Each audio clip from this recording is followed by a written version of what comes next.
What's up? It's the Gigabyte Grizzly Brohemoth, and this is a messed up time we live in, so I need you all to do me a favor. Wear your mask. Like this, not like this, or like this, or like this, like this. Wear your mask. It's for your safety and mine. Because if I see you without one, I'm gonna pump kick a mask onto your face. Got it?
Announcement from Benjamin C. Steele talking to you about wearing a mask. Not this one, but this one. With everything going on right now with this pandemic, you need to wear a mask. My mask is for your safety. Your mask is for mine. I don't care what your uncles, brothers, best friends, mailman's roommate from college put on social media. Chances are they didn't think it through, and there's a very better than average chance that they're an idiot. So when you go outside, you put on your little mask over your face, put the little straps around your ears, and we're all going to be a lot safer. This is a team.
Mercer, one half of the tag team champions. I'm here to tell you that if you want to be a champion, if you want to survive this thing, wear your freaking mask, okay? It comes in all different colors. You can get Eclipse Blue, JC White and Black, or even hell, Blue and Gold. But guys, please, also remember, please, it goes over the nose. Over the nose. Thank you.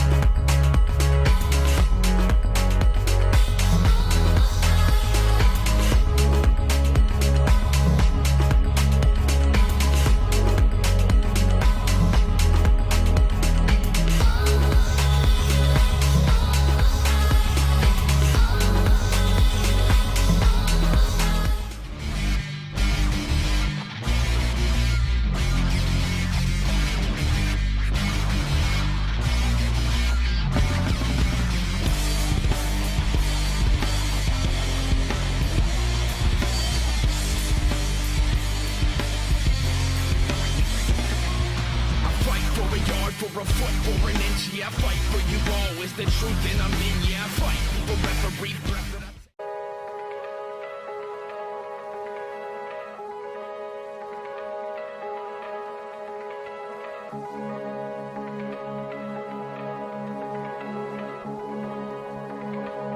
Parental discretion is advised.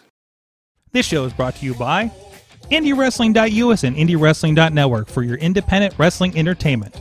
Slice on Broadway, supporting Pittsburgh podcasting with the perfect pepperoni pizza. Just Pro Wrestling News Podcast. No filler, no pop-ups. Production services by Sidekick Media Services. And listeners like you, supporting us at patreon.com/Wrestling Mayhem Show. Just wait, just wait, just wait, just wait, just wait. Wait for the perfect time, then attack. Don't give up what you want, take it back. It's the Wrestling Mayhem Show, episode 700. Nope, that's not right. 700 and something or other on our march to 800 here coming up. And we are excited. We got a hell of a night going on tonight with very, very special guests. But first, the specialist of co-hosts. Don't let the other co-hosts hear that. From Beacon, New York, the only Mayhemmer with a future endeavor letter from the WWE, and residing right around the corner from the Tito Santana Taqueria that I got to enjoy last month. Yeah. He is Mad Mike. Yeah, and before we get to our guests, I have a tiny Lego update. Oh, we're getting the I important. made a mini castle. Look at that! Look at that! In preparation for your Disney trip coming up, right? Yeah, pretty much. I got this. I'm like, oh, this is really cute and very tiny, and I can hold it in my hand. So it's like a Polly Pocket castle. Kinda. Did I just age myself? And why do I know Polly Pockets? Yes. I know what Polly Pocket is. Okay. Everybody knows the Polly Pockets. I saw it at a yard sale recently. I saw a Polly Pocket pop figure. Polly Pocket it was Pop? Really cool. It actually bent at the middle. Oh, okay, interesting. Yeah. Okay, because that's what they did to fit in the cars and stuff, right? So you heard some of the voices there. We have our very special guest this week, as advertised. First of all, if I got my buttons here straightened up, Lady Frost is with us. Hello. Hello. I didn't come alone. No, because the savage gentleman, Victor Benjamin, is with us. The Butterfinger champion. You didn't lose that to Lance Archer, right? No, I didn't. No. Look what I found. Yes, that's right. He's got the Butterfingers there. We got it. We know. Listen. We know how to do. We know how to do catering here at the Wrestling Mayhem Show. Okay. Yep. We know how it is. You spoil us. Yes, exactly. We bring the pizza in. We have access to tacos. This is set. This is a very foodie podcast for not being a foodie podcast. So, but it's been a while since we've had you in studio and just on the show in general, I think, right? Yeah. So it's been at least 3 years, maybe. 3 years? Yeah. Wow. Yeah. That's forever 2 ago. years at least. So, Ninas, we have a lot to catch up on. Yes, So, and we're going to do that in just a moment. But first, please I want to remind everybody you can hit us up at that email address. Good times. It's no longer spooky season. So, is this your Thanksgiving voice? What is this? I don't know. There's no Thanksgiving song. Mike, give me a Pilgrim voice. Good times. I don't know. I think Mike, just roll into a Boston accent or something. I thought that was Midwest, but okay. I thought that was like Pilgrims half are Minnesotan. I don't know. Hey, good times at WrestlingMayhemShow.com. Pilgrims probably just had English accents, right? Yeah, they probably did. That was a terrible English accent. Now I'm thinking of it. Good times at WrestlingMayhemShow.com. All right, here we go. Good times, gentlemen. Bob's your uncle. Thor's your aunt. All right, we got the entire month to work on that. Or you can hit us up at the oh my goodness. At the phone number 412-206-WMS0. Tweet us at Mayhem Show or the Wrestling Mayhem Show Facebook page and group. And also we have a Discord because I know some of you are deactivating your Facebook accounts after recent events. So we do have we're going to put the link out there a little bit more here, or just DM us in the comments, however you would like for that as well.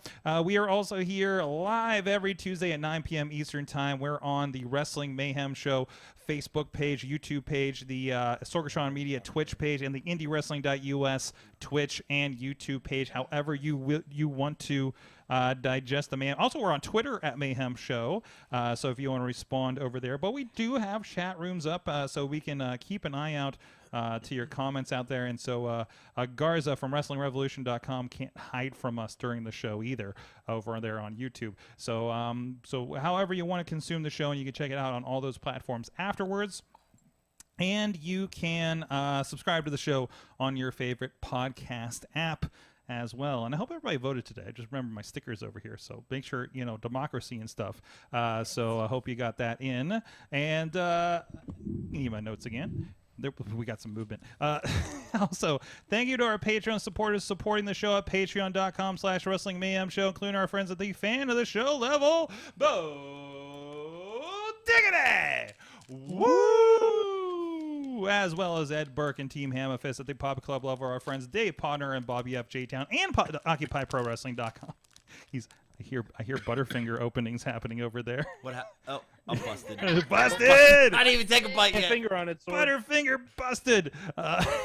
And our friends at the Peaks Club level, Doc Remedy, Kyle Turner, and The Riz, and our friends at the manager level, Bradley Ruthers. Give a good shout out. Thank you, everybody, for the support. And a shout out to our friends that are hanging out in the chat room already. Tina from up in Seattle. I see Brandon out there in Kansas City, and everybody across all the platforms that's tuning in. Thank you, everybody, for being with us tonight. So, first of all, the general question, what's new, guys? A lot has happened since we've had you on last.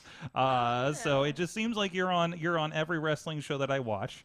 And some that I don't. It's incredible. It's incredible what's going on. Well, Shane, let's start with you first. You had the most recent I guess debut, right? As he has a mouthful of Butterfinger. Yeah, so let's obviously ask. Listen, I'm here for the tough but questions. It's on brand. It's fine. Yes. You can only answer with a mouthful of Why didn't you bring the Butterfinger. belt? What is the matter with you? He forgot the belt. He forgot the forgot belt. I brought the belt. Technically, I brought the belt. Oh, the belt's on his shirt. Okay, It is. I got you. That is the new release. It's not even out yet. It's not even out yet. Oh wow, it's a debut right there. If That's you're on the debut. video, new Savage Gentleman shirt. We'll let people know later whenever it's going to be released. Mm-hmm. Okay. One Okay. of those other topics. So that's a prototype. Indeed. I love it. I like it. I like it. So first of all, you did make a debut last night on AEW's Dark Elevation. I did. Against Kaz. Yes. And he beat me. Mm-hmm. Oh. Oh. I lost. It was a very good showing, though. Well, thank you. A very good showing. Spoiler, if I'm allowed to say it. I wasn't even there. But Frankie was fantastic, apparently. So I heard. Incredible. Yeah. Mm-hmm. Mm-hmm. Yes. So we're going to put that out there. He got beat by a good man, so that makes it better. Yeah. He was a very, very good person. Mm-hmm. Good in the locker room. Everyone loved him. Mm-hmm. So it couldn't have been a more pleasant first experience. Yeah. Was good. I mean, and that's what I always hear about that AEW locker room. There's just a lot of like good vibes going on over there. Yeah, very good. And I was welcomed with open arms by so many people. Obviously her and I have a rapport with a lot of the guys coming up from the indies, but even like just people from Twitter and other social media platforms, just making a connection with them. Everyone was super cool, and I got a lot of good feedback too. Good. So Good. yeah. So I'm always impressed when I watch these matches. Like it's not just their, I mean, we know these are kind of enhancement matches, right? That they're doing on Dark, but it's great that they give and to be honest, like I love that like when guys like you go on and Frost, you too, when you were on there, you get a lot. Like you get to showcase regardless of the final, and that's always really cool. But also like here Paul White and Mark Henry, like they talked about your MMA career.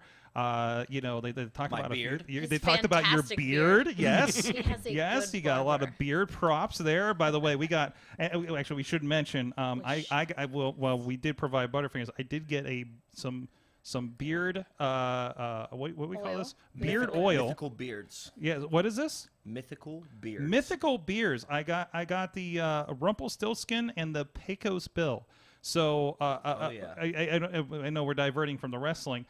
Listen, I've never oiled my beard. Maybe it's obvious to people out there, but Well, you're going to today. I'm going. Actually, I'm going to do this during the break. Yes. We're going to live. Nice. And then we're going to record it for Patreon. He's going to come back glistening. Is it going to be glistening? So Yes. why? First of all, as the master beard person over there, why do I need or want or let's say need beard oil? I don't. What does this do for me? It does a myriad of things, but for one, it smells amazing. Okay. So your significant other will thank me later.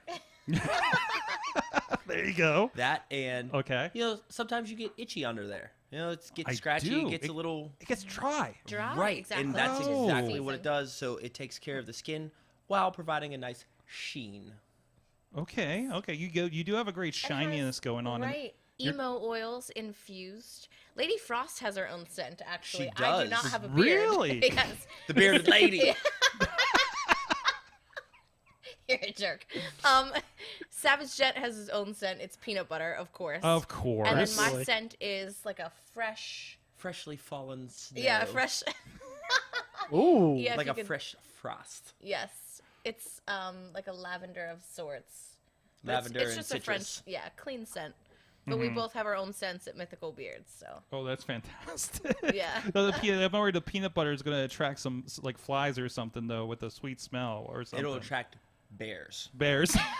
You're saying don't beard up and go out in the woods. Correct. Okay. Probably not. All right. That's good. That's good to know. But they do make an invisible man scent, Okay. which has Ew, no it's scent. just it's just an oil. So you're good to go. Would that be John Cena's? Whoa. Wow. Can't smell me?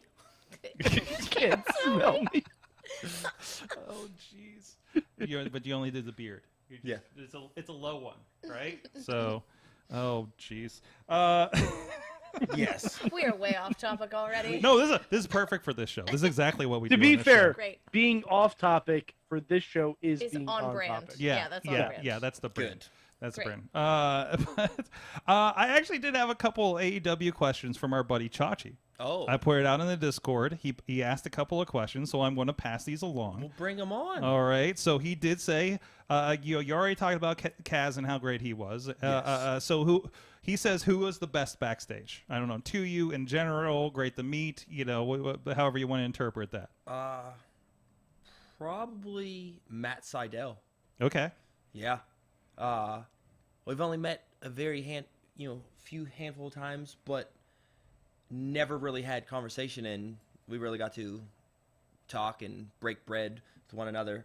It was really good, especially in the locker room.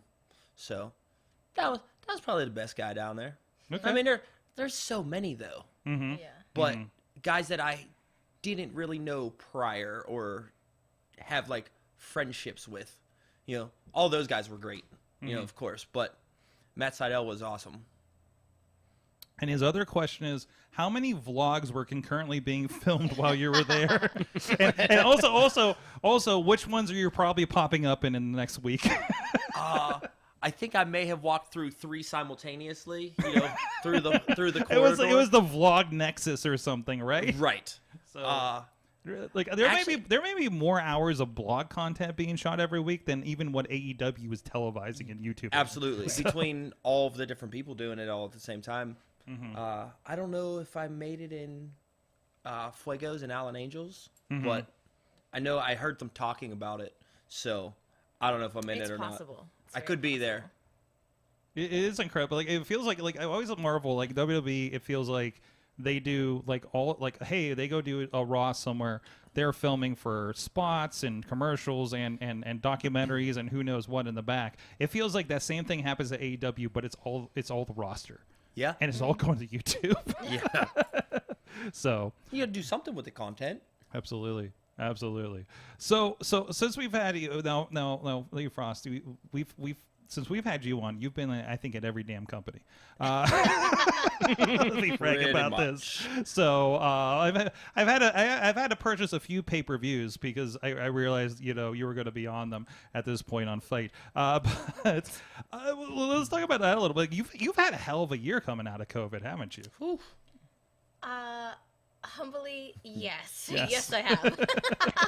It's okay. It's okay. Not humbly. She's the best damn there you unsigned woman that's around right now. And that's why. And by the way, I gotta say, this is why this works because you cheerlead each other. When you're on the other shows, you're like, look at them when they're being humble. It's not about being somewhere because we always come home to each other. We're always together. There you go. So if one of us wins, we really do both win. It's awesome. And I love that people are taking notice to both of us as a tag and both of us as singles competitors because it is different, right? Like I think we worked tag for so long and we got used to that. And then we were separated, and we were like, what do we do on our own? Like, how are we singles wrestlers? And then we did singles wrestling for so long, when we got booked as a tag again, we're like, oh, crap. What like, do we this do? is different again. And then you get people that are like, hey, you're going to be heels. Hey, you're going to be babies. And, like, you don't have a say-so, and you're like, wow. So you're doing tag, you're doing singles, you're doing baby, you're doing heel, and you just... And we're managing each other yeah, at the right, same that time. too. So... But you have to show up. You just show up and do what you can and make an impression. And we're always going to be each other's number one fan. And I think it's important. If we didn't believe in each other, then we certainly would not be here 5 years later, 6 years later. Yeah. True. Yeah. I mean, that's nice because you have like a support system. Because like just I can't imagine being on the road doing these shows on your own. Has to be like brutal, tough and solitary, right?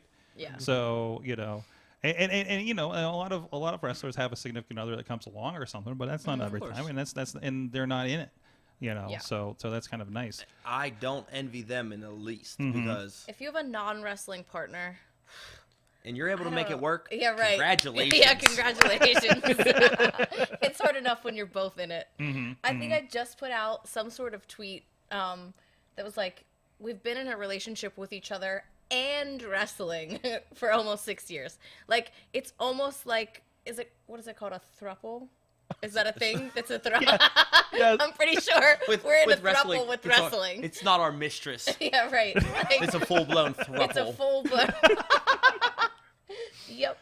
We're like, hey, we're this monogamous couple, except we're in a throuple with wrestling. Yo, old wrestling over here.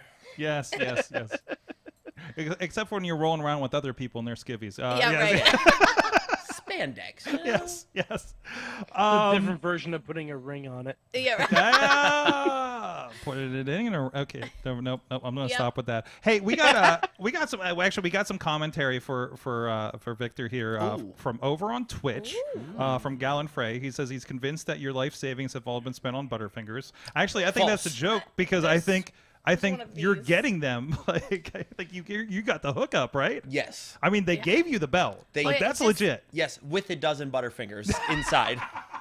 A dozen? You mean like 4 dozen? I don't know. Box was stuffed. We had no idea. I have a wingspan almost the size of John Jones. This box was this big. Yeah. Like, in my arms. And I was like, I have no idea what they sent me.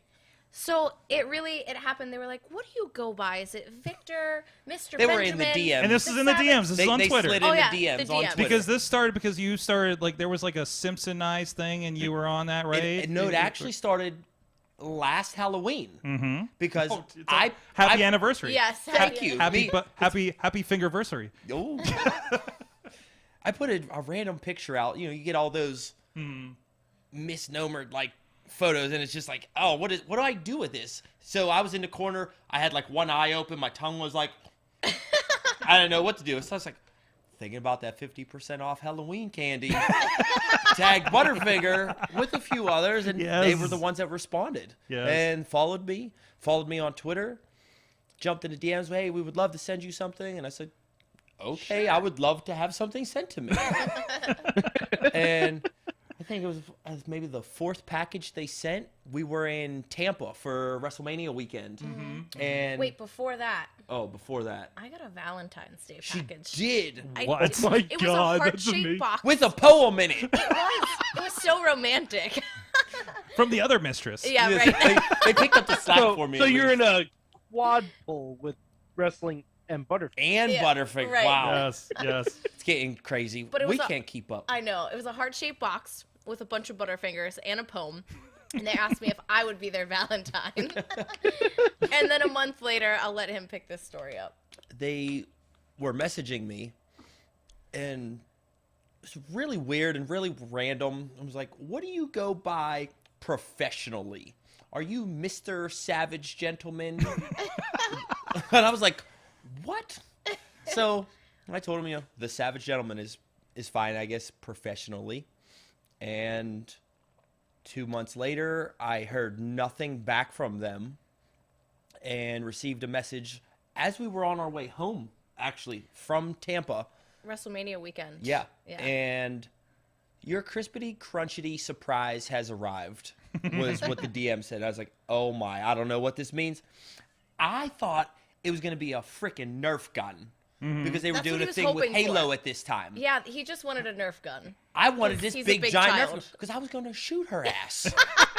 Like every adult couple does. The man Right. tortures the woman. That's what happens. Every adult couple. Right. Mhm. Yes. At least in our house. Yeah. But to my surprise, we got there and the box Was enormous. was enormous. And I was like, I don't know what this is. And it wasn't the size of a Nerf gun. And it was Because it heavy. was square. Yeah, and it was heavy. So I brought it in.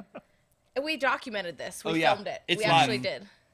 And It was on our Patreon. We might have to make that public now. Oh, yeah, now that it's probably. been like It's been a year. while. It's been a while. everyone asks. Yeah. But a handwritten letter inside proclaiming me as the crispity, crunchity, peanut buttery champion Of the world. of the world. The Butterfinger champion of the world. And he has the nameplates on the side engraved. The Savage Custom Gentleman. engraved. And the other one Holy says, shit. no one lays a finger on my Butterfinger. I Like, love it. I don't You know know how what this happens. means, right? Listen, he's like You're this generation's Bart Simpson. Right. I have a shirt that I'm a Simpsons character also. Like that's amazing. Next So- we need to get Disney on the line. We need to get Oh. you Please don't. and Bart Simpson doing a commercial. Oh, Oh. I thought he was gonna go the Elsa route. Oh, Elsa and Bart Simpson. No. So listen. Basically what she said was let it go. Anyway, I was just gonna speak your praises about being some, shoot badass, but yet he's a Butterfinger champion. Like, legitimately, his first gimmick, and his real life shoot story is undefeated professional mixed martial artist. Yes. And Which could everybody literally, knows now. like, Everyone. murder. Yeah. Thank you, Mark. Mark He Henry could put it over. Murder someone. Yes, but yes. what got over is some random. It was peanut butter on eggs. That was left out. Peanut butter on top of eggs. Which is delicious. Got all for of the this record. started. It's delicious. Yeah. And I think I just saw on their feed over the weekend, didn't I? Yeah, yeah. Yes, you did. Whenever I won my title. There you go. Mm-hmm. Yeah. Another one. hey, whatever gets you over, I guess. But it was really weird because we just came back from Tampa. Mm-hmm. We were on a really good high. We had a great weekend. I competed in Bloodsport. Mm-hmm. And for everyone that doesn't understand Bloodsport, it's shoot style wrestling. No rings. The No ropes. Or no ropes Yeah. in the ring. And I was like, yes, finally, here we go. I'm going to dig into this. And I got home and I was the peanut butter guy. All right, here we go again. Let's do it all over. There you And go. what we also should note is that about a month before that or two, we were ready to be like done. Oh, I was definitely ready to be done. I was like, Yeah. I'm over it. Yeah. And we can get into our story, or maybe it's out there. Who knows? We don't have enough time for that. But we we were were like, living real lives and just doing the working regular yeah, jobs, like, hey, we going have to a the house gym. and dogs, and maybe we just come home and watch movies. Do And people just watch do we sit just on their watch Netflix? Netflix? I don't know. Like, maybe that's what we do. We just go to bed at like 10 or 9. Is that what normal people do? I don't know. And that seems to be the thing. It seems like a lot of people we're experiencing this with our business.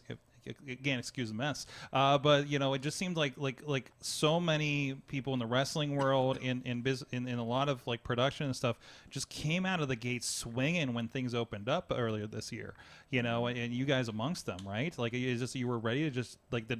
It's like it cleared the slate for the big opportunities to come up and the focus. We were full swing when the world was shut down, though. Mm-hmm. We were doing tapings when no one else was. Mm-hmm. That was Action Arcade for Shikara. Mm-hmm. No one was doing empty studio stuff other than us, and we were new characters. You know, a lot of people don't know we had like 4 matches as completely different characters. So we had to dig in and kind of learn who we were, who we weren't, who we were going to be. If we could shift and go in a different direction. So it challenged us so much. We had really a lot of tag team work and training with those new characters, which helped us tremendously as Pretty Proper. But we did so much during the off season, I feel like, when people weren't doing anything. So we were afforded, you know, a place to train and a place to work still, you know, while everything else was shut down. So all we did... With, like, the best trainer in the world, probably. Right, one of the greatest minds in all of wrestling. But we got to hone our craft and really dig in because we were hitting our stride pre-pandemic, and we were getting there, and like nowhere near where we are right now, of course. But I feel like we were hitting our stride, and then we just everyone had time to sit, but a lot of people just sat. Yeah, we didn't want to. That's not us. Sit. But we moved back home. And then we almost got stagnant. You know, we got stuck. You know, we started doing the normal life because we had part-time jobs in But we've the been other away cities. from family and friends for almost 2 years. So when we came back, we were like, wow, real people, real friends, real life, and things that we had been missing out on because we had given so much to wrestling. And in Pittsburgh now, we get to balance both. I feel like we still have friends and family, and wrestling is better than ever. And I think it's a saying, like, when you hold on too tight and you obsess over something and you want it so bad, it's not going to happen. If you love it, let it go. Really? Yeah, we had to let it go. You going to sing it? You going to sing it? And we get pulled from YouTube. Yeah, right. Not with that horrible singing voice. Yeah, right. Yeah, not with that key. What's the key? So you exactly. So you come back, and the impressive thing is, Frost, like you ended up on 2 women's showcase shows in the last several months with the NWA Empowerrr, and with 3 R's. With 3 R's, Empowerrr. Yeah, I think we. Is that officially in the branding guide you get when you walk in? Yeah. Like a little angry dog. I think we used to make that joke when the original NWA Power came out. So, so you got to be a part of that, and you got to be part of the Knockdown, I believe it was, with Impact Wrestling. Which, by the way. I think he's in the chat room. Chachi bought on pay-per-view to see this thing. You know, I think it was. You know, and I'm just like, dude, it's like $5 on you. Okay, whatever. But still, like people came out of the woodwork to see these shows. We picked up Empowerrr, first NWA pay-per-view we got.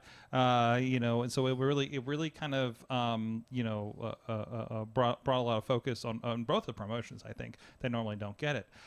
How did you become a part of that? And obviously you're kind of still kind of hanging around in both those promotions a little bit, it seems.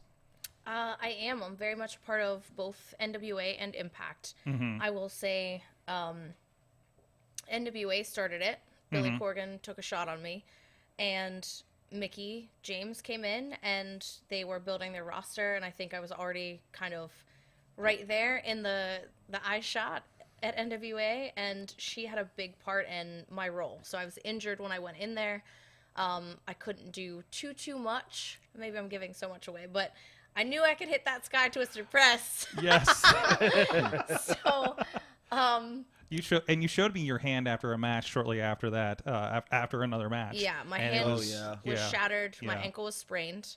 So I had 2 injuries. Looked like one of those blown up doctor's gloves. Yeah.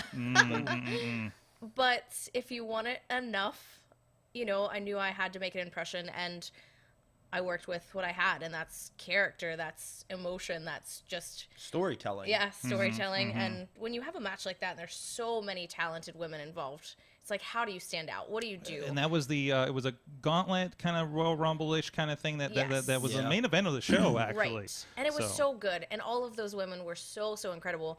And I will say the locker rooms at both shows were freaking awesome. And that's thanks to Gail and Mickey and Kong And honestly, like, everyone just really wanted to show out. There was You no just named animosity. some of my favorite women's wrestlers I out know, there. and they're incredible. Like, How they can say, you not like that? don't meet your heroes. Like, those women are actually freaking awesome. Mm-hmm. And, like, I don't talk about people that I don't like. Like, I will put those women, like, they have done amazing things. Jazz, I freaking love Jazz. Mm-hmm. She was my first agent at NWA, and we had a blast because she's so curt and, like, to the point, Mm-hmm. and we just hit it off. So yeah, I had a really good company, and I think I grew so much from those 2 shows alone. I think it made me understand who I am, my place in the wrestling world, maybe. And if it's a cloak and a moonsault, I'm a cloak and a moonsault. But I know between bell to bell, I have a lot more to offer than just a few moves. But if it's character and a couple high flying spots, like, that's what I do best. So Absolutely. Yeah. And then that seemed like, I mean, it seemed that parlayed then into the Impact show as well, Yes. right? So. And I had 10 to 12 with Rachel Ellering, who was incredible. Mm-hmm. She was fantastic to work with. We had never worked before. So there's always this, like, okay, this is a really big stage. This is a really big show. We've never even interacted before or wrestled before. How's this going to go? But I feel like we gave it everything that we could. And the audience was so great. And I told this story before, so I don't think people know. They had the 10 bell salute right before the start of the show. Yeah, for Daphne, right? Yes, for Daphne. And we were the very, very first match filmed. So literally the 10 bell salute happened. We walked backstage and then my music hit. So I was the very first person out of the curtain after the 10 bell salute. So it was, I can't explain to you, like, the pressure that happens and the emotions that are going through you when this is already the most insane opportunity of my life, right? That you're just coursing with all of these pressures and emotions. But yeah, so it was definitely a challenge. It was a challenge, but I feel like I rose up and good things are happening, and I had 2 good showings, and yeah. And I would like to just humbly brag and say she was one of, like, 5 women that did both all women pay-per-views. Like, there's only a handful of people that were on both. Yeah. She's one of them. So, just that tie in, you know, that whole unsigned, you know, top talent thing. I'm allowed to say it. Chachi also chimed in the chat room. He says, and Chachi's not usually in our chat room for this show, so you're even bringing him out for this. Chachi never watches this show. No, he doesn't. He never watches even though the show. the show starts with his voice and has for 10 years, but he did say that was the first Impact pay-per-view he's ever bought. So Wow. So there you go. Thank you, So, Chachi. some really Thank cool you. stuff. That's awesome. And I love, like, stuff like that is exactly what's bringing people, back to that promotion. Unblocked Mad Mike on Twitter. Like, all kinds of great stuff's happening right now. I think it's really cool that people are just, like, dropping the animosity between a promotion. If you want to support someone, Thank heaven. and you like a wrestler or you're interested in a matchup, who cares where it's at? If it's on the indies, if it's on a pay-per-view, or if it's on a company you're not really crazy about, like, you don't have to pick and choose. You don't have to, like, pick a side. You're not owned by anyone. Just watch what you want to watch. Enjoy it. And the cool part is you can, like, it does feel like that thing that happens with the indies where it's like, oh, hey, Lady Frost is with this promotion, and then you follow along, right? And okay, they're over here. Let's go see what this promotion's about. That's now happening. They can follow you from NWA to Impact to AEW Dark or whatever mix of that might happen, right? So, like, what channel is Suzuki on this week? Right. All of them. Apparently all of them. Yes, He was- exactly. He did his thing while he was here in America. My God. Yeah, I just saw his face off with Josh Alexander. Yes. Holy I'm surprised crap. he didn't get, like, I'm surprised he didn't travel back to Japan like an Iron Lung for all the matches he was in. No, that guy? Yeah. Come on. Well, you never This is- know, but He's going around saying nobody hits hard here. Come on.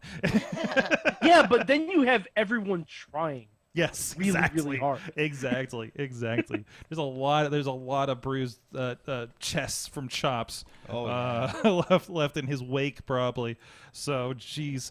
But yeah, exactly. So, so there's a really cool kind of, like, there's no forbidden door. It's just everything's wide open, and that's really cool to see. Yes. So, absolutely.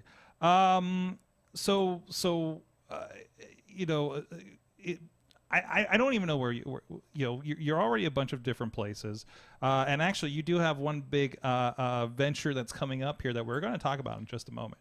But first of all, because being on every program is apparently not enough. They also need to produce something. But in the meantime, speaking of some local wrestling that you can follow along, I want to give throw out to indiewrestling.us. That's where we're working with a lot of there's a lot of matches with these two as a part of it. You want to check out especially they were some like 5 years ago. Don't judge us. Yeah, they might want to they might were not want people me back then. they might not want me to show some of those early matches going on there, but I actually just shared since Benjamin was on last night, I shared a little bit of a playlist of everything I had on YouTube, and there's a lot of there's a lot of in your face on there. I'll just mention Who is that guy? Who is that guy? He's hardly recognizable. First of all, there's so many lifetimes ago. Yes, yeah. So, but anyways, you can check all that out at indiewrestling.us, whether it be on the YouTube channel, a lot of great matches there, and including you can actually subscribe for $4.99 to the membership program there and get most of the new shows from our friends at Rise, Prospect Pro Wrestling, and Renegade Wrestling Alliance, and also all the great back catalog of 400 hours on the Indie Wrestling Network that you can get with a 7-day trial, and of course VODs, all kinds of fun stuff, and a lot of projects in the works. DVDs, VODs, however you want to consume your indie wrestling, you can go check it over there, indiewrestling.us. So speaking of some localized wrestling areas here in Pittsburgh, and don't worry, this isn't one of those, we're going to talk about some stuff happening in Pittsburgh that you can't participate in. This is going to be on, I think, Fite and Title Match, I think I recall. Yes, but so tell us about what you guys are doing next. Well. So I'm going to say this is his fault because it's definitely my fault. Mm-hmm. He went to Texas. I went to Texas. That's my fault. That's usually where it starts when you go to Texas. Everything's bigger in Texas. Yeah. So he worked for a promotion called Pele Pro, which I'm familiar with. We ran their ads on the Warrior shows. Yes. And they're like these great 8-bit graphics of your intros kind of thing. Correct. And I saw your name pop up, and I'm like, I gotta ask him about this. And then turns out, so they have great talent. They have a great champion, and Pele said, "Hey, would you guys be interested in helping us run a show in Pittsburgh?" So it started off as us helping out a Texas promotion get up here in Pittsburgh, and we said sure. We were like, yeah, why not? We'll get some of our friends, some good local talent that otherwise might not be showcased in Texas, give them a platform, and cross promote. It's always about cross promoting and getting your friends over and make everything bigger. Yes, correct. And now we're full blown running a show in Pittsburgh. There we go. We don't do anything. RIP our DMs after this. Yeah. And it's always funny because I'll see a new. I don't know how many new promotions I've seen pop up on Instagram, and I did see the WrestlePit pop up, and I'm just like, who are these guys? Well, yeah, you're like, who are these guys? who got their refund check and started a promotion, And I didn't realize it was you guys that got the refund check. We don't even get one of those. Okay? Yeah. Oh yeah, I haven't seen one in 15 years. So yeah. But anyways. No, so it's a cross promotion right now. Yes. This show is Pele Pro and WrestlePit. Basically, what we did is we gave ourselves a name. It's still very much a Pele Pro show. Their champion's going to be up here, and a couple of their top talents are going to be here as well. But with everything that we were doing, we wanted to cover all the bases and become a legal entity. So put everything on paper. That way, in case anything happens, we're covered in that regard. And I will say that anything I've dealt with you guys, you have always been very business-minded. Yes. Too. So, sure. And that's what I appreciate. So I will say that as a personally working with these guys, for anybody looking forward to this show, the stuff they're gonna, cross the T's and dot the I's on a lot of stuff. That sure. You could say they're pretty proper. Oh. We are. With that, I'm done. I'm gone. We do always come in business minded. I mean, we used to dress to the nines everywhere we went. Everywhere. And It was people suits and looked ties. at They us like oh my we god, they were hated us. jackasses. Right. And I get it now being in the business for so long, but at the same time, I wouldn't change it because one, it was the gimmick. Two, it was built in like where we were trained. It was you dress for the job that you want, and we were still kind of in that mindset that we would rather be dressed up and overdressed than underdressed. But we've always been business minded, but at the same time, we've always wanted like our friends to succeed. So doing this it made sense as Pittsburgh talent could get seen on the Texas scene, right? If we could kind of open that bridge and blended two worlds. I mean, it's literally the complete opposite end of the country. Yeah. All the way down there at the bottom there, and for people to have an opportunity and different talent to work, right? Oh, so some thank guys, you. Yes. yeah, Instead some of the guys same just, 5 or 6 people just cycling through the same Pittsburgh community, few promotions, through like the tri-state area. Finally we're gonna get different matchups, and I promise you, there's a couple Pittsburgh guys that you're really gonna see something out of them because they get different talent to work with, and they're really like top guys on the indies, and it's gonna showcase some of the Pittsburgh talent that we really do have here. And I'm pumped to get those matchups that are, you're not gonna get anywhere else. So right, and we're not, and this isn't just the regional promotion that we're setting up either. Like obviously, we're partnered up with Pele from Texas, but we're bringing guys from all over the United States. Yeah.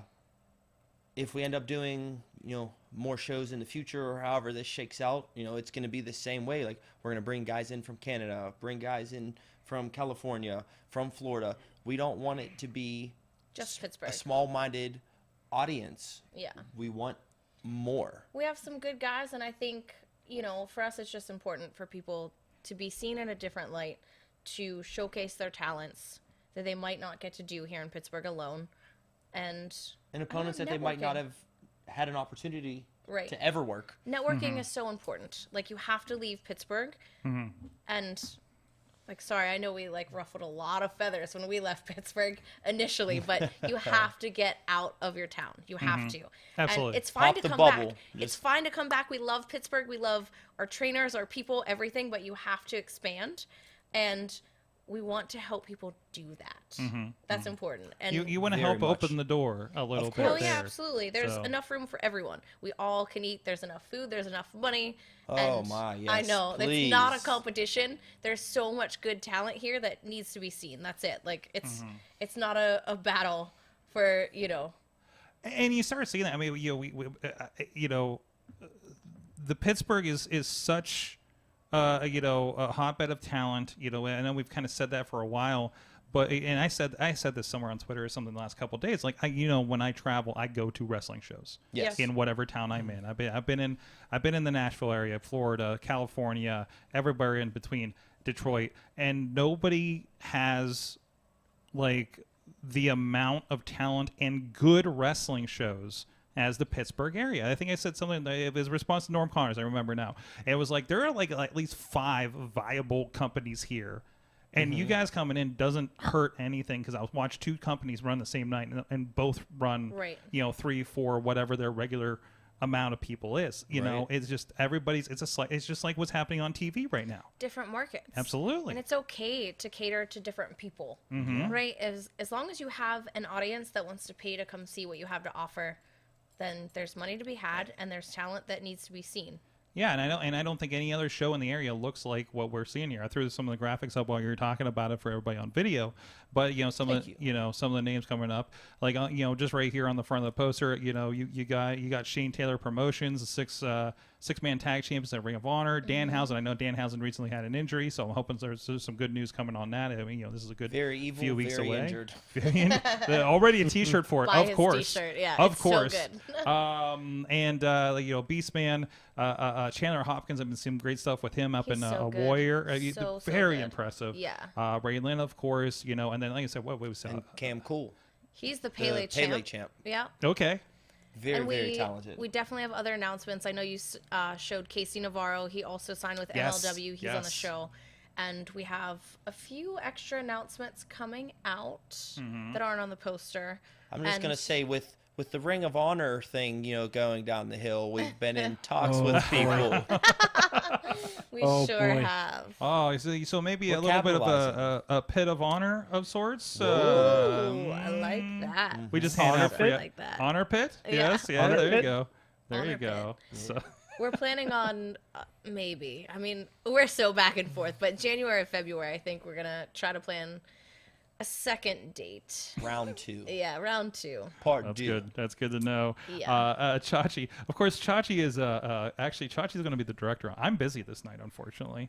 Chachi, you better be there. You're so excited in this chat. No, Is no, he no, no. coming? He's going to be No. the me Oh, on right. the show. Oh, That's right. perfect. He's the one directing the show. Perfect.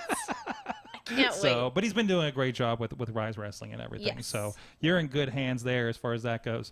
And we got a great streamer that's going to be helping him out too. So because he hasn't, he's done actually he did one of those and he did very well with it. So, so we have an experienced crew going. Unfortunately, I'm stuck. I'm already booked, unfortunately, in the Poconos for Maverick MMA, which is actually ironic since with you, Shane, Victor. Damn it, Savage Gentleman. Damn it. Yeah. All Hey, the Faye, names. brother. I knew I was going to slip once tonight.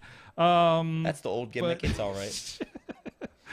But anyways, so a really cool thing, and it is streaming. Like I said, what Fight TV and Title Title Match? Match. I'm not familiar as much with Title Match. They are amazing. She's worked with them a lot, especially being down in Hurricane and Mission Pro, right? They're running at WrestleCade as well. So Mm-hmm. they do a lot of women's shows and Hurricane, yes, in Texas, where I'm the champion. Oh, Ooh. But yeah, Title Match is awesome. So Fight TV, Title Match, we'll drop those links here soon. There you go. Oh wait! You're on the front page when I go to Title Match. It seems. look at that. That's the recent match with Miss Chelsea this was Green. the hot mess, cold mess match cold that I mess. saw. Debut. This is Yes. fantastic. Did you see this, Matt or Mike? No, I didn't. I haven't even seen this match yet. Hot mess, cold mess. I love Yes, it. yes. I I saw some love it. great pictures from this on the social media. So, that's fantastic. Hey, I also got to ask about. You were in, and I know Missy talked to Katie Arquette about this. Was I think the same promotion, right? There is a cage MMA style. Combat Fights Unlimited. Tell me more. CFU. Tell me more. He literally was like, "Tell me more." Yes, because I see these pictures. I know. Benjamin, you were seconding her, right? Yes. With Yes. with your obviously your course. cage experience, She right? listened Yeah. extremely well. I did actually. I needed all the She help punched I some could women get. in the face. I'm not going to say who. And by the way, your cage combat sport experience is Am I 2-0 or 0-1? No. 1-1. no, I mean your experience going into Oh. this. Yeah. Yuck. I was thinking my time on the shows. No, I had no prior training until meeting my husband, and now he's been teaching classes and teaching me privately. Okay. You know. All right. Getting her up to But par. We're definitely trying the to get her into striking blood game. sport now. I know. I would love to, but my striking game has grown immensely. I think with dance and gymnastics, just body control, kicks, all of that came natural, but I mean, like the killer instincts with the strikes was not there. He's like, yeah, lay that shit in.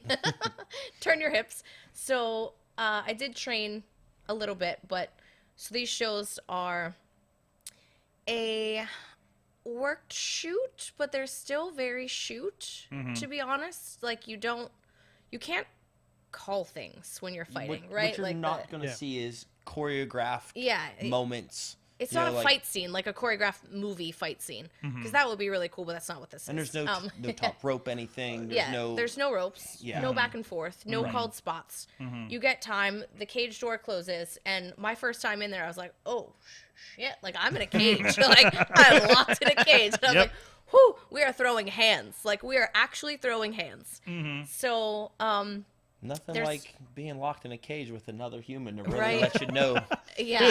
who's Listen, the survival of the fittest right there. I had a camera and I was locked in a cage with a couple of people when I wasn't okay with Right. it. Right. I get nervous about like a backyard with 3 sides of a fence, so I don't even know what to walk in a cage. I know. I'm a little claustrophobic. So the first time I was in there, I was like, oh wow, this is different. This is really different. But I really did listen to him. Like I had to, because I didn't have that experience. I've never fought in a cage. So it was definitely a different sort of adrenaline and a fight or flight kind of feel. But the promotion is doing well. It's all women's right now. And I think it's gaining some ground because the interest in real fighting is growing. It's appealing. MMA is huge right now. But I feel like the legitimacy is a big deal. And it is when you're locked in there with someone that's like a legitimate fighter. So it feels different. It is different. It reads different. And I think we have a different audience, and it's growing. Absolutely. Yeah, I mean, and I truly believe it's because of Josh Barnett. Yeah, you for know, sure. Obviously his pedigree speaks Bringing for that itself. crossover. Yeah. But he created a brand, Mm-hmm. and that was one of my bucket lists, you know, to be on that show. And I got to be at one of the biggest shows, you know, for Bloodsport. But Nothing can top Bloodsport. No, like he has the top talent. Like just the shows he had, 2 weeks ago in LA. Everyone Insane. stacked head to toe. Every card is always stacked. And of course, there are always going to be people that want to do something similar, but Right, and flattery is, or I mean, impersonation is the sincerest form of flattery. And I think he had such a great idea that But people are now now there's a following. market for it. Right, there's a market for it. People are interested in it, and it showcases women in the industry because it's just women right now in CFU. And it makes us feel and seem like more than just the diva era, dare I say it, right? Like you definitely have a different roster of females. You got legitimate fighters, and I definitely want to be a part of that. Like, do I want to look good and be pretty? Sure, but I'd rather be a fighter than be a diva. And It's I only think one aspect, right, of wrestling. you're right. Yeah. I mean, and there's so many. Anyone can be whatever they want. I think that's very important. I do not look at anyone like, you shouldn't do this, you shouldn't do this. Like, you should want to be whatever you want to be. But for me, I'd rather be looked at as a legitimate sort of fighter. And granted, I only have a few years of training, and I haven't taken a legit MMA fight. I think the crossover with CFU right now has been a welcome transition. Yeah, That's awesome. Yeah. That's awesome. I mean, it's been, we've talked about it. I'm getting very involved in the MMA world and production side. And every time I go to these shows, I look around at some of them, whether it be the size, the atmosphere, the grandioseness, and then the ticket prices. You know, and I ask myself, like, I legit, first time I went to a boxing event as a camera op in Monroeville, and it was like a giant thing. I'm just like, why can't wrestling be this at this level? Because this is the indie promotion for MMA at this level, right? That we're working with, but it's not on the level of the wrestling, even the big promotions that we work with. It's not on that level. Correct. It's crazy. It's crazy. What I worked with Impact Wrestling once, and it wasn't on that level. It's crazy. This is years ago, of course. But that's one of the things we were, obviously because of my experience. But one thing we wanted to really make WrestlePit feel like was that illustrious, like, you want experience. More from it. We have VIP table seats, and that comes from my MMA days of me pushing tickets and knowing what the venue setups were like, and people want to feel important. You have it feels a ringside more table, and you are a VIP. You're an important person. You get drinks, you get posters, you get autographs, and you are that person that pays their way for that table for and that night. Like, I Mm-hmm. want you to be there. I want you to feel like you're on invested, the action, right? And you're special, and that's very important. I think having those tiers of seating that mixed martial art does, we want to bring to professional wrestling. You get VIP tables, front row, general, and it has to feel like a big deal. It has to feel special. It's not a new concept. No. It's right? but it is to indie wrestling. Absolutely.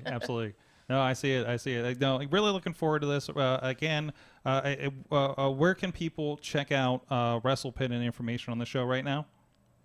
All WrestlePit. That's it. At WrestlePit. Twitter, Twitter, Instagram, and Facebook. Correct. There you And WrestlePitLLC@gmail.com is the email. There you go.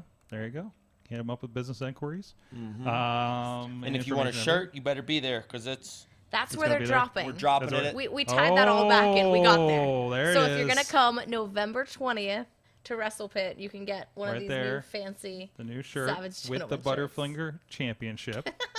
There it is. All right. It's 5 minutes from downtown Pittsburgh, so it's very local to a lot of areas. And that's another thing is even the companies inside of Pittsburgh, nobody's really running in Pittsburgh. In the city. Yeah. So that's what we wanted. We want it to be different. Absolutely. Absolutely. We took, like you said, we're very professional whenever we do things. We took every aspect into consideration before venturing into this. We're going to make everyone happy. Yes. Excellent. Looking forward. Check out WrestlePit. We're going to be talking a little bit more with you guys here for the back half of the show here. But first of all, I want to give a shout out to our friends down the road, New York City style. Yins are made. And it was good to and wonderfully rewarmed after a 6-hour drive to Mad Mike's kitchen we did a few weeks ago. So I mean, if that doesn't sell you on it, I don't know what does. Other than maybe you're not in the area, but then we'll just need a reason to come to your town. Tina still looking on that Seattle trip. But go check them out. Slice on Broadway, Beachview, Carnegie, East End, North Hills here in the area. Hey, maybe you have a slice before you head down to WrestlePit there on the November 20th, isn't it? Yes. So go check that out. SliceOnBroadway.com if you want more information, or even just tweet them PGH_Slice on the Twitter and thank them for supporting the Wrestling Mayhem show and all the great Sorgatron Media shows. I love Chachi. You're gonna do fine. I wouldn't put you on a gig if you weren't capable. You better live up to these expectations. Don't worry that both of the business owners have fought in a cage and you're pretty much you, Chachi. We will hurt you. And you're pretty much a pacifist like me. Anyways, hey, we're gonna take. He also doesn't like Butterfingers. I don't know. Whoa! Mike just threw him under the bus. Mike, send his ass to the MMA promotion. Sorg, you're coming with us. Switch. I don't know his status on Butterfingers. He just owes me curtains from years ago, so I just wanted to give him shit. Okay, that's fair. Well, he's sweating at home now. We'll be right back with a what if after this.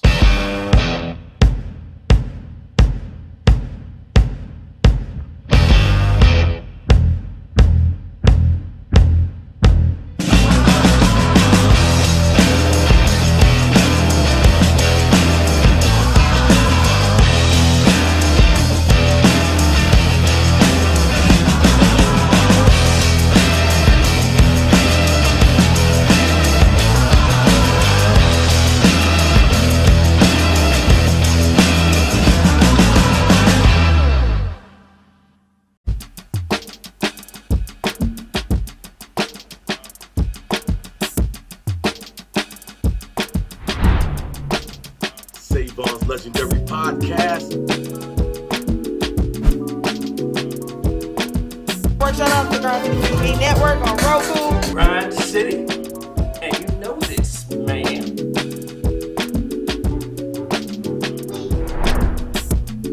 You know what I'm saying? It's like right place, right time, out of nowhere.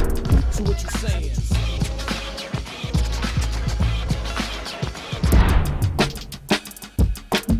former tag team partner coming to save. Tony Johnson, we saw him battle Edric earlier, but this is a 2-on-1 mugging.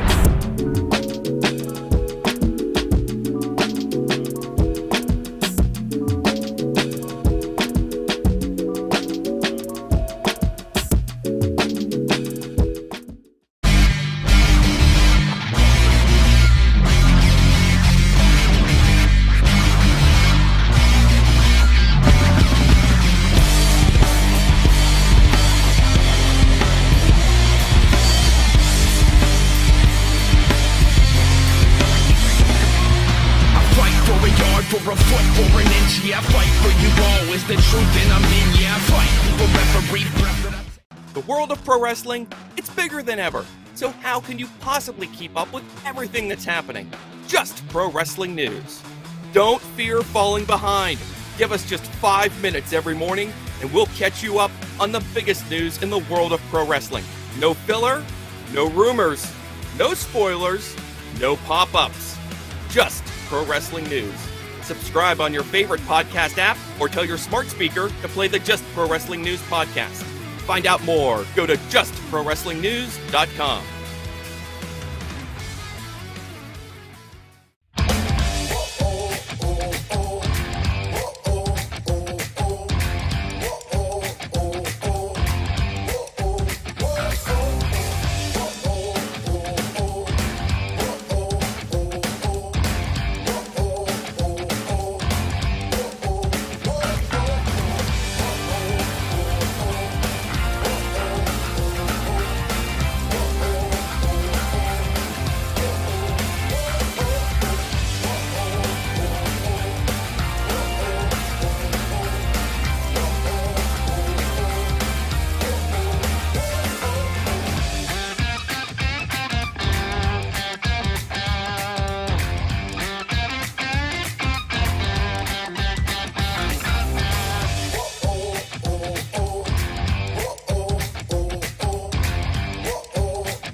And now a public service announcement from Benjamin C. Steele talking to you about wearing a mask. Not this one, but this one. With everything going on right now with this pandemic, you need to wear a mask. My mask is for your safety. Your mask is for mine. Now, I don't care what your uncles, brothers, best friends, mailman's roommate from college put on social media. Chances are they didn't think it through, and there's a very better than average chance that they're an idiot. So when you go outside, you put on your little mask over your face, put the little straps around your ears, and we're all going to be a lot safer. This is a team effort. And if we're being completely honest, some of you need not only this mask, but this mask too.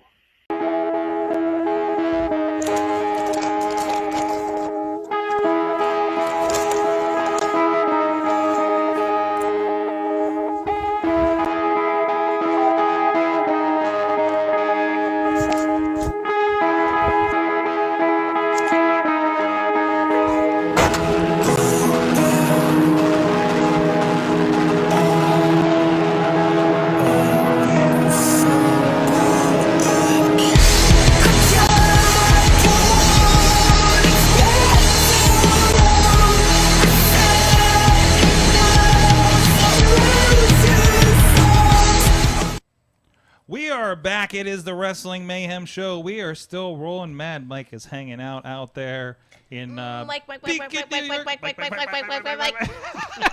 Frost is with us. It's podcast day. And the Savage Gentleman himself. And I am refreshed and beardy.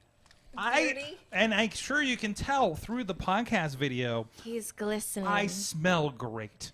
I don't know. Can you tell on the video? Is it? Yeah, no, you can. Oh, you can. Your beard looks infinitely more shapely. Yes. Would you dare say savage? I would say gentlemanly. He is a proper gentleman. Do I gotta do the pose? I got no muscles, so it doesn't exactly. Do the hat tip instead. I haven't. Do the hat tip. Listen, I've only been doing the treadmill. I haven't worked on the top half of my body yet. Okay, it's a workout. Listen, I'm feeling confident on the treadmill. I gotta take steps. So literally. Well, that's literally how the treadmill works. Son of a bitch. Son of a bitch. Yep. Got him. I love how Sorg and I know each other so well that he realized he was setting me up for a pun midway into his sentence. Oh, absolutely. He stopped himself. All I do is lob softballs all night to him to hit out the park. So I want to do a what if, and forgive me on this because I'm still working on the phrasing, but I think I got it. So. Okay. Of course, you are pretty proper. You are a prolific intergender tag team, and it got me thinking about the wrestling couples over the years. Okay. All right. Mm-hmm. So, I could be like, hey, what couple would you like to take on? But I think I want to change this up a little bit. Oh. What if you could take any wrestling couple, whether they did actively wrestle together or not, let's we can fantasy book a little bit here. Okay. And if you pit up against another wrestling couple, What would you like to see? Obviously, we can disqualify the Neon Blondes versus Pretty Popper. That's already happened. It's over on IndieWrestling.us with Pro Wrestling Conquest. Book more tag teams, you cowards. Cowards. It all works together. It all works. Just like that shirt thing you did earlier, right? See? Tied in. You help everybody out. And our friends at Conquest deserve it too. So if you're thinking about couples over the years, we can cross time. We can do that. What would you like to see? Mike's got his thinky face on. I can see that right now. There's one that I think is going to happen. It's not my answer, but I'll talk about it to give us a chance to think. Okay. I think at WrestleMania this year we're going to get Miz and Maurice versus John Morrison and Frankie Monet. Oh yeah, you really sold this to me a couple weeks ago. Yeah, I really think that's going to happen. I think Frankie's not doing really too much on NXT. I think she's going to debut in the Rumble, and she's going to throw out surprise entrant Maurice. And that could start a whole. And that starts it. Yeah, but oh man.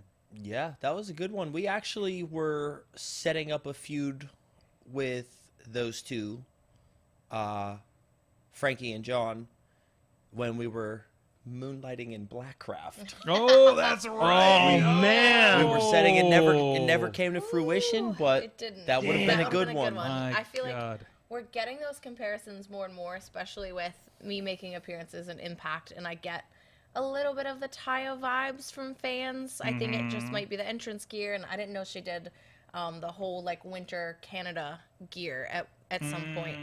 Yeah, but I think well, she is a Valkyrie after all. Yes. Right. I think that was a feud that we missed out on the indies that I would like to eventually run back. Well, not run back, but just happen in general. Yes. Yeah.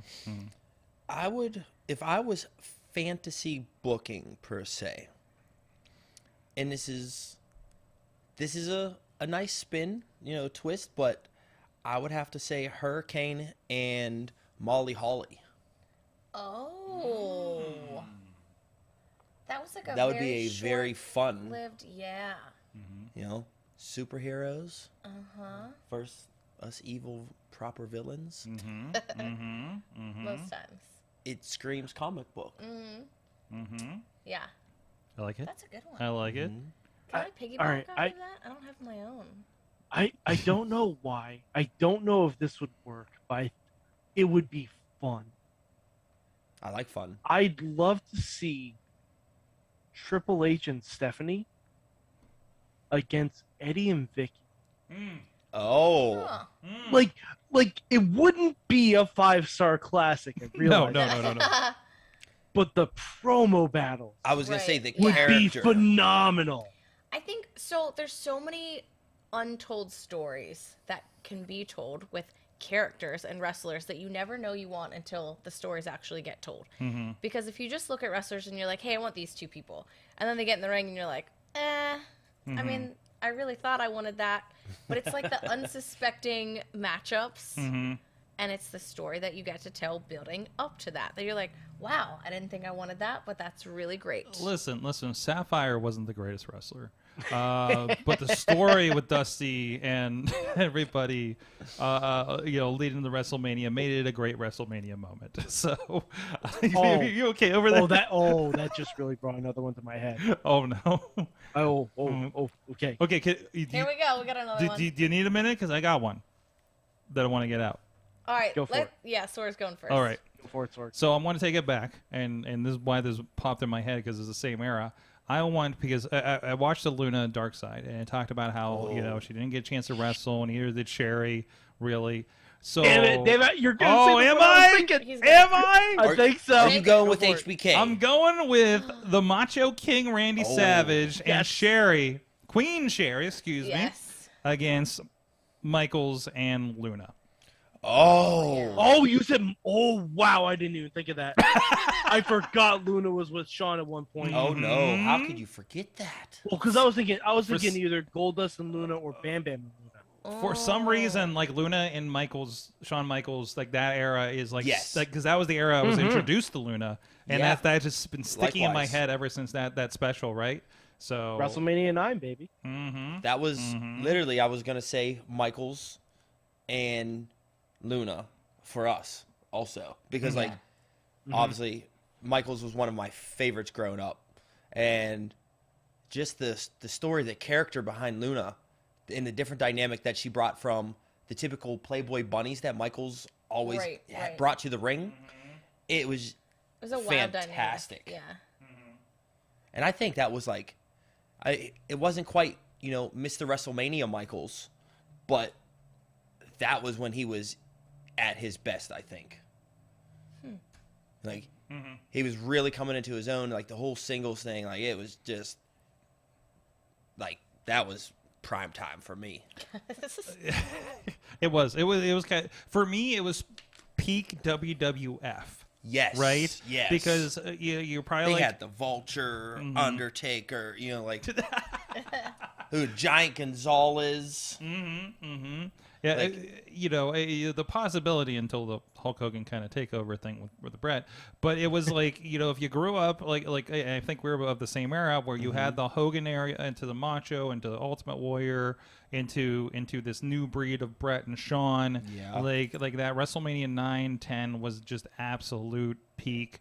Like it was the culmination of everything that was building. And then it just went somewhere else, of course, and then I went somewhere else because I stopped watching for a couple years. But same. But the cable, so it was just lack of cable. I couldn't see anything anymore, and I got tired of waiting for the VHSs at my video store. But anyways, but yeah, it was really kind of a big takeoff on that, wasn't it? So, Mike, I'm sorry. No. Oh, I didn't spoil it. That's right. I thought of another one. Oh, okay. I thought of another one that theoretically could have happened, but didn't. Christian and Trish versus Edge and Lita. Like that, like obviously that one would be. I mean, could we still make that one happen? Probably. Right? I mean, they're both still kind of. Beth and Edge are like. Oh, well, I mean, yeah, like if we were doing Beth and Edge, I want Beth and Edge versus Johnny and Candice. Oh, that's a good one too. That's right there. I mean, yeah. There you go. Here's your softball. Yeah, it is. There it is. But do you want to talk about on-screen, like real love, marriage, relationship goals, and still wrestling and training? I mean, yeah. You saw the special where they were working out together in the ring, and that was where I really goodness, yes. Where Beth was in there and just like it was so real and so raw because you always hear wrestlers on the road and what wrestling is like and what show day is like, but you don't get home life and marriage and raising kids and dogs and the things that in a ring in the garage. Yeah, in a ring in the garage. Like that's literally you're in a throuple. Provided like, by WWE nonetheless. Also. Yeah. I love that. But there's so much I think that goes into it if you really want to have a rich marriage or relationship. It's not just like you're successful in wrestling and that's gonna make your relationship work. Like, it doesn't go that way. Not enough. No. That usually makes it worse. Yeah, that's the truth too. The more successful one or both of you are, I feel like wrestling couples tend to just like fall apart. But there are some good ones I think still in the scene, and I think it makes Montez and Bianca. Absolutely. Yes. Studs. Both of them. I love them. Yeah. Studs. Absolute studs. Did you see the WWE 24 when Bianca won the title and Montez was right in waiting in the gorilla? Oh, I bawled. I freaking bawled.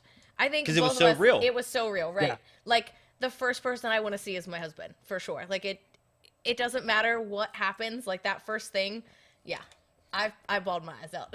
Right, like obviously we're a real life couple and we love to see that. Like they're in the same company too, which does not happen much. They're lucky. You know, they were brought up through the system. I don't know if that's where they met or not, but insanely, both of them are insanely talented athletes. Yeah. Like she'll vouch for it. Outside of her, Bianca's my favorite women's wrestler. Yeah. Because she is so good, so charismatic, but she's a bona fide athlete. Yeah. Crazy good, yeah. And everyone's allowed to have their flavor, but I think we both kind of lean towards like athletic wrestlers because we came from that background, and when you see someone so strong and just like gifted athletically, but then they love each other so much. So it's so great. That 24 got us for sure. So, even just like their couples photos on like IG, like they kill those too. Killing it. Hot.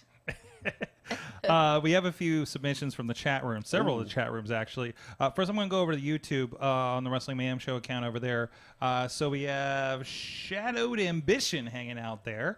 And thank you for the kind words at catching the show live here. He says, glad to got to catch part of this live. Thank you for highlighting such a driven, ambitious, and entertaining couple. Woo woo. There you go. But how did you leave out proper? Oh, Shadow. Pretty, and we're pretty. He's prettier than me. I I'm have more a proper. pretty beard, is what it is. I am just, the glistening in the camera shot is amazing right now, by the way. Like, it looks like you almost have like fairy lights in the smell beard. I know. Yes, I have like the harsh direct light on me and like my forehead veins coming out. Really, he is the pretty one and I'm the proper one. But anyways, he does say couples wise, currently Jade Cargill and Smart Mark Sterling would be an interesting mix with size and dynamic, it's kind of thing. Yeah. So and Smart Mark did put us over recently as being the most toyetic couple. That's say a word. Toyetic. Oh, okay. There was a picture going around of you where somebody said you looked like an action figure. Correct. Yeah. Yeah. Damn right we do. Now that's savage. Love it. And then from the Facebook chat, we had a couple of, here we got one from Dave Podner, Johnny and Candice versus Montez and Bianca. Hey, it's right there too, right? Yeah, absolutely. So, yeah. Love it. Love That's it. perfect. Oh, and we didn't Money, even money. mention Seth and Becky. Of course, but I feel Yeah. like, I mean, Listen, they're both at the top. Right. You know, like we get it, but like you I don't gotta know. tell me a We really tried good it. story. We tried it. Yeah, right? right. Yeah. I think so. Separately, they're really fantastic. I don't know if like together, I feel like the cohesiveness is like a tag. Maybe now that they're both heels. Maybe, and they haven't been pushed together at all, or like written in stories together, so you don't see them together. They're a lot. really thrown together. Hey, you're a couple, do a match. Yeah. Right. Yeah. I feel no, like it doesn't we've work. like Absolutely. force-fed people like, hey, we're together all the time, so you're gonna take us together. So like people just expect. I Take it know or leave it. people hate it. They're like, It's built no. in for you guys. Yes. Like your presentation It's is the interlinked. marketing, right? So yeah. But that's real life. We want it to kind of read both ways. But- That's good marketing. And again, like we mentioned, also works individually as well. So. Yes. And by the way, Shadow says, my sincere apologies for my own impropriety. Impropriety. There you go. Yeah, there you go. You got it. I usually don't use such forgiven. big words this late in the show, so forgive Couple me. White Claws in. So this is a new resolution. I have a lot of White Claws have been in the fridge forever, so I'm just gonna back half of the show. You're a real fan if you're listening at this point, so Thank you for joining. Yes. Next question, please. Yes, absolutely. No, Who's next? I do have a legit question. Okay. Do you think that we'll get in a major promotion mixed tag team championships at some point? I do. I absolutely do. I believe it's coming. Coming very, very soon, much sooner than a lot of people expect. I mean, honestly, just looking at the digital media championship that's happening with Impact, Right. I just watched John Schuyler versus Chelsea Green on YouTube. And how good was it? Yeah, I love both of them. Yeah. I love both of them. Like working with or around both of them, fantastic. And I think Impact has done a tremendous job of just making wrestling. Yeah. And they started the trend. I think they're carrying it. I think they're going to continue to carry that. They have the King and Queen tournament. I would love to be a part of that. We would love to be a part of that for Very sure. much so. And that's the goal for us. Like we the started... interaction Go ahead. between Sorry. Jordan Grace and the interaction between Jordan Grace and Falaba. Yeah, that was just absolutely wild. It's so great, and you have so many more options, I guess, for matches, right? That you would never expect. Everything is now on the table. Yes, and there's just like the creativity is endless when you have storytelling. Yeah, when you have no gender, it's just wrestling. It's just these people are gonna do these things in this ring, and you're gonna be entertained. It doesn't matter, man, woman, them, they, whatever. It just right. And like a lot of people give us grief, with the mixed tag stuff because I'm a man and I'm an undefeated fighter and I shouldn't get beat up by women. Well, if it makes sense. Right. Have- We're not in mixed martial arts. We're in professional wrestling. Has ever been out to like a nightclub and got slapped by a woman? Like how often that happens? That's very real. Like it's not within the right proper context. Right. Anything makes sense. Absolutely. And anytime I hear someone say that, I'm like, Squirrel Girl beat Thanos once. Well, all right. That's all you need to know. Okay. That's all you need to know. Like, if there's a story, anyone can beat anyone. Right. I mean, we like can Rey believe- Mysterio should have no business in the ring with 7-foot people, yet somehow they make it work all the time. And don't we love that story the most? Yeah. That's the underdog story. Right, we love that story. And That's he's so every good. comic book. He's so That's good at every what he does. movie. Yes. And that's what we can present as a intergender tag team. And that's not like the woman is always the underdog. It's just, it creates a new dynamic in storytelling and interest, I feel like, because it is new. It is something that's not been on television. The general population is not accustomed to. And I think it is empowering for women. Yes, we're in this different, non-diva type representation. And I think that's important now. Like, hey, we can go and do that. We're taking the same bumps. Our bodies are going through the same shit. Like, my neck hurts the same as his. Like, we're doing the same things. And even the presentation has changed. I mean, you think Awesome Kong, you think Nyla Rose, you think I just watched Max the Impaler on Ring of Honor from this week, and they did the Andre the Giant lift both of them up thing to their She opponents. Does, And it was does incredible. A pump handle slam individual on each arm, and I think it's just. Your imagination can go anywhere at this point if you just let it. And Bianca ran across the ring with Otis on her shoulder. Oh my Hell God, yes. Right. Yes. And that's why I like her. Right. Yeah. Because it's believable. I can pick him up. He's 220, maybe 215. Shoot, don't tell anyone. But like, depends on how many Butterfingers that week. Yeah, right. I gotta bulk up. But I'm 5 foot legitimately and can lift him because I'm strong. Is it believable in a match? People are gonna be like, oh my gosh, she's so short, she can't lift him. But can I physically? Absolutely. So why can't you believe that in a make believe? And guess what? If that were to be the scenario, and I do a leapfrog and she catches me, that's very real. People are gonna lose their minds. You're running underneath someone. Yeah. We've seen it happen. So why can't she do it? You catch the person and then you dump them and you bump them and. It's fun. I think there's going to be a place for it. Yes, is the answer that we're circling back around. I hope there are titles because we want them. we need tag team titles. Yes, we need intergender tag team titles. You know who has some? Battle Club. Hey. Also, Lucha Underground had them. Let's not go Lucha there. Underground We could talk about that for another 3 hours. Let's not go there. Yes, we can. Yeah, right. Yes, especially Mike and us. Yes. People have children. They want to go to bed. They got to get up for work. There was a podcast where we wrote a whole Lucha Underground prequel movie at one point. Oh my! Boy. Yeah, and didn't you present that to Krista Joseph at one point? Yep. Yeah. Well, other than he listened to the show, but I still want that book. the Bible of Lucha Underground. Yes. I just want the pages copied. I just want to look at them. I'll shred them afterwards. I'm just curious. Yes. I want to know what Wade Barrett was doing in that limo. That's all I want to know. So if we can get really... He had some bad news for us. Let's get I want to know what it was. Oh. That was really not proper. I was going to tell a story about Peanut Wade butter Barrett. power! Well, that's a gift for later. Yep.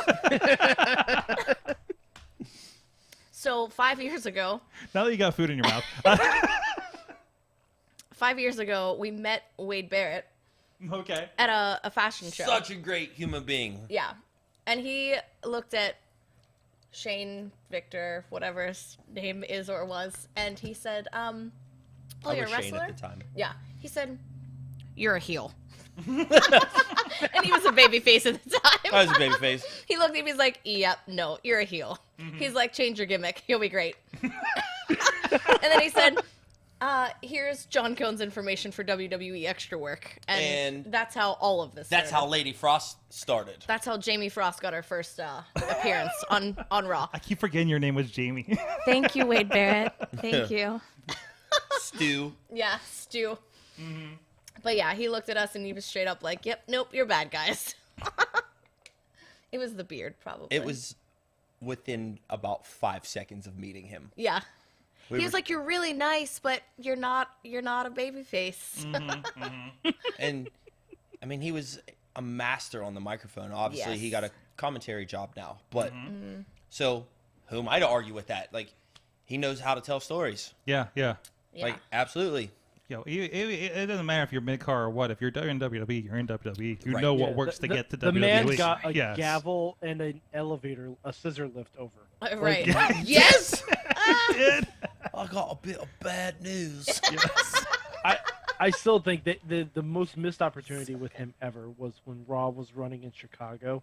They should have just played the opening chords to Cult of Personality, and then he rises up and said, "I'm afraid I've got some bad news." Oh my. That would have been great. So do you want to write creative on our next show?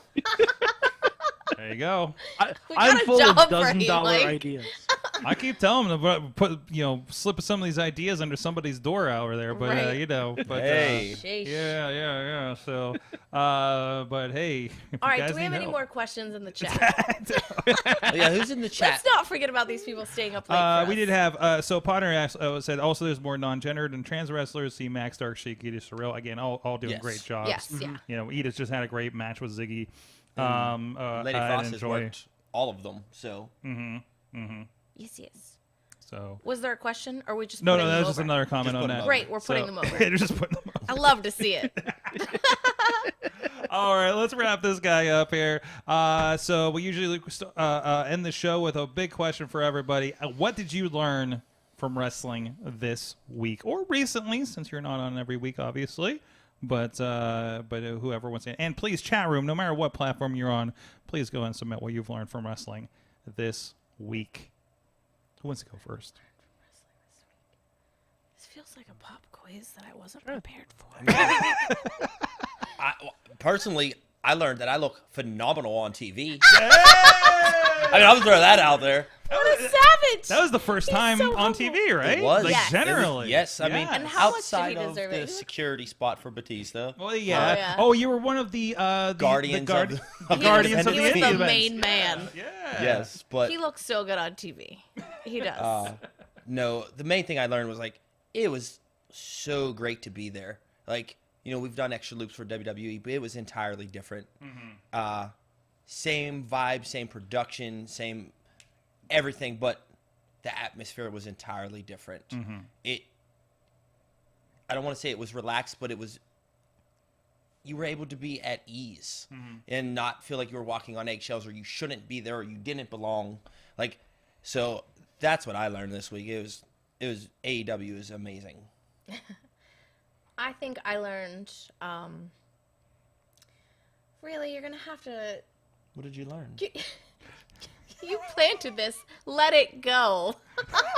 I did have to let it go to really understand what I appreciated about wrestling. I had to not hold on so tight, not put so much pressure on myself, not feel like I had to be at a certain point or that I needed acceptance from certain people. Like I had to stop caring, honestly, about everyone else. Yeah. Because it did matter. Everyone's opinion mattered. And I thought, you have to be at this company or you have to get this email or this rate or whatever it is. And once I stopped caring about all of that and I wanted to appreciate what I had to offer and the art form that I had to give, that I would be different and inspire a different generation, I thought differently about the business. And that's what I learned about wrestling. Mike, follow that up. Good luck, Mike. Good luck, Mike. No but pressure. I can try. I learned that when you have people who believe in what they've been given, and people who have been fighting for the spotlight, and people who really take something and make it their own, it shines. And I'm talking about Xavier Woods and Zelina Vega. Two people who, like, never really been at the top of the card or anything like that. Definitely not singles-wise. But with Xavier on SmackDown being the king and Zelina being the queen bee on Raw, they are killing it with these gimmicks. Yeah. They're absolutely killing it. They're really, they're always good, but they're really honing in. And I think we're going to see something special from both of them regarding the royalty angle that they're doing. I love the English accents. Mm-hmm. I love them. I was listening to Zelina. I'm like, is she doing an English accent? Yeah, every once in a while. What is? They just kind of slip into it. She needs to watch a little bit more Cersei on Game of Thrones, but that's definitely what she's trying to channel. And I love that Kofi is now the hand of the king, and he has like a little unicorn pin and everything. Like, it's just fantastic. Good storytelling matters. There you go. So the thing I learned this week actually came from boxing, but it applies to wrestling too. If you're an interviewer, never give up the mic. Oh my goodness. All right. I already want to see All the right, clip. Especially to people that just got punched in the head multiple times for the last 10 minutes. So we're doing this event. Great shout out to Reyes Boxing down and dirty up there in Boston area. And every time this guy would just like hand the mic over, it was the announcer that was doing it, and he'd hand the mic over, and they were just like, "We're just gonna have the longest interview," and then the commentary was running him down. And I was just like, "Oh, okay." So please, I mean, you see it on AEW. When Tony loses the mic, he throws his hands up and walks away. Yes. Okay, because he knows he's done. He's just like, I'm on. My purpose is done here. So that's a lesson for maybe some indie people out there that are figuring out what to and not do in the ring. So do never give up the mic. And never drop the microphone either. No. No mic drops. It's not a real thing. Yes. I learned that from Heels. Dude, I so appreciate that. Dude, they had a spot on Heels where it says, "Stop throwing the mic. Yes. We can't buy another one." There's literally, I watched a sound guy quit over mics getting thrown down in a promotion several years ago. Can we give a quick shout out to Luke and PJ Hawks, who got us watching Heels. Yes. So they're NWA stars as well. Luke and PJ, they're a father and son. They're freaking great. And Uncle Mick Foley is also on the show. Yes. So that's why we tuned in. But it's a great, great show. Yeah, so we had a lot of friends on there. And by the way, my heart goes out as a podcaster on the show.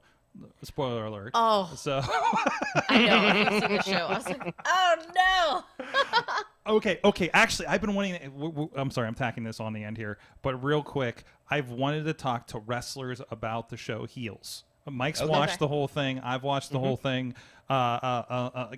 Just give me the general. What is your vibe of the show? You know, how did it represent wrestling? In your views, it showed the realest of the real. Everything was spot on, and that was another thing that Luke really had a hand in, was making sure that everything was done right and professionally, and some things were a little long-winded, but than, that like, was the company's making so much money. But I think, like a local Georgia promotion, and the guy owns a mansion, you're like, yep, nope, that's not real. But no, it was an accurate representation of the internal struggles and the relationships and the hardships and like wanting to be pushed and top to bottom. I mean, the animosity between just local promotions, like we mentioned that earlier. There's enough talent to go around. Like, no one has to fight or hold off one guy here or there. Let everyone go. But it happens, and it happens a lot, and then it becomes a very full-blown rivalry. But, like, and but people no, we jump thought it was ship. good. I don't think it was, it didn't push the wrong buttons. I don't think with indie wrestlers. I don't know about contracted wrestlers, but I think it was a fair show. And then James Harrison was in it too. Yes. And he was fantastic. Yes, I know. And we're talking like the Pittsburgh Steeler, James Harrison. We're still Steeler trying in to Pittsburgh. get him to our show. We've reached out numerous times. No way. I know. It's So if going to be a surprise. anybody is watching this right now, we need a contact James, to get a listen. hold of James Harrison. We're going to make this a GIF. I was in your DMs James. I was in your DMs for our show, for our wrestling show. Oof, But that would be fantastic. I might have somebody to connect you with. Would you want him to come on as his character from Heels? He can do whatever he wanted. If he Pittsburgh. showed up, he can do whatever he Pittsburgh. wanted. He's untouchable. Yeah, he could do just about anything. I'm sure there would people be lining up to take shoulder tackles from James Harrison. I would probably be in that line. Oh, absolutely. Absolutely. Well, I'm about to introduce you to somebody here after the show because I just got a really good idea. So it is WrestlePit and Poly Pro Wrestling present Blast Off. It is on November 20th. If you're in the Pittsburgh area or if you want to check it out on, again, Fite or Title Match, wherever you want to buy the pay-per-view there, it's going to be fun. And just so many names. Like I said, Shane Taylor Promotions, Beastman, so many great names that are going to be a part of this. So, and a lot of friends of the show as well, a part of this. Hell, half that poster is them. And tickets are still available. You said front row is about to sell out, I think. Front row is just about sold out. There's some VIP, there's general admission, and then for anyone that doesn't make it in time, there's going to be bleacher seats. There you go. There you go. And, of course, our crack team will be on the production duties for that. So looking forward to that. And I'm going to have it on a little window while I'm producing my show that night. Yes. To see what's going on. So so make sure everything's in the clear over there.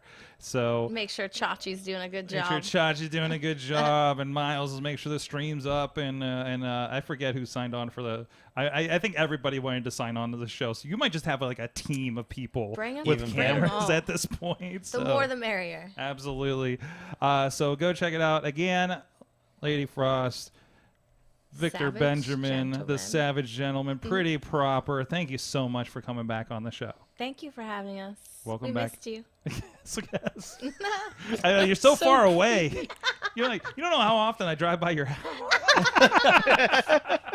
See, that's the benefit of coming back home. Right. We get to do stuff like this. Oh, and I also we should have talked about this earlier, but I love the picture of you with the Butterfinger Championship doing Trick or Treat. Oh, yeah. Last night. Did you expect Everyone kept saying that, like, living the gimmick. I'm like, no, this is real life. What do you I had mean? 2 kids come up to me and goes, what's up with all the advertisements? I promise you, like 8 They years were like old. 10 years old. Were they like, do you work for Butterfinger? Yes.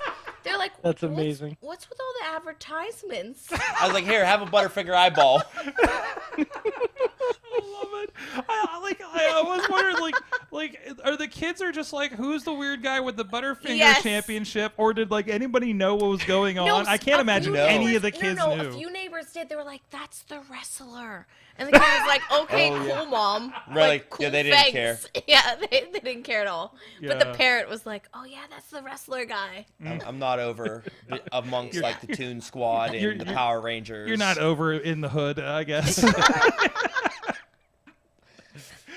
Just go home where nobody knows you and your weird belt. Yeah. So thank you so much. Hey, Bad Mike 483 on the tweets, of course. Yeah, I talk about things. You talk about Thanks, things Mike. and stuff. My pleasure. I know you've been checking, and we're going to schedule our date to watch Hackers on Zoom, by the way. We talked about that last night on Monday Mayhem Warriors. Thank you, everybody. We'll be back again next week. I think our next week's guest we're going to be having. We're going to solidify this, but we're going to have, I think, all of the great success on next Thursday for an Indie Mayhem show. That's Great Alexander, successful St. Jordan Styles. I know, Mike, you can compare trophies again. And Joey Sinceri. All guys doing some great stuff over there at Rise Wrestling. So stay tuned for that. And it might be a guest tomorrow, next week. I can't remember. I got to check the schedule again. Thank you, everybody who's been joining us in the chat rooms, and share this and check it out afterwards. Please follow on all the social medias. We'll see you guys next time. Mayhem out. Just wait, just wait, just wait, just wait. Wait for the perfect time, then attack. Don't give up what you want, take it back. Wait for the perfect time, then attack. This show is a member of the Sorgatron Media Podcast Network. Find out more at sorgatronmedia.com.